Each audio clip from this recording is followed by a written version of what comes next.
জনগণের ভোট ছাড়াই তারা সংসদে যাইতে, ওনারা এত বুদ্ধিমান যে জনগণ ভোট দেয় না, কিন্তু ওনাদের রাষ্ট্রীয় প্রয়োজনে সংসদে যাইতেই হবে। আপনাদের পক্ষে জনগণ রায় দিলে তো কোনো অসুবিধা নাই, কিন্তু আপনারা তো জনগণের প্রতিনিধিত্ব করেন না। কে কখন প্রতিনিধিত্ব করছেন, কোথায় করছেন বলেন। আর যারা প্রতিনিধিত্ব করে, যে দল বাংলাদেশের সর্ববৃহত্তম রাজনৈতিক দল বিএনপি, তার কোনো দাম নাই।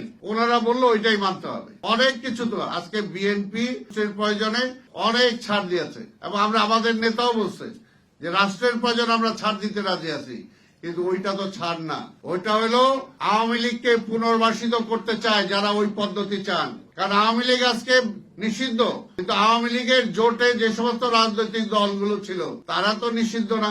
আওয়ামী লীগ যদি তার জোটের যে কোনো একটা দলের ব্যানারে বলে ভোট দিয়া একটা কিছু করা, যে উল্টা পাল্টা লাগানোর জন্য, তাহলে কি ওইটাকে আপনারা তাকেই সমর্থন করতেছেন? অর্থাৎ আওয়ামী লীগ বেনামে যাতে অংশগ্রহণ করতে পারে সেটার জন্য আপনারা এই পদ্ধতি চান। পরিষ্কার কথা।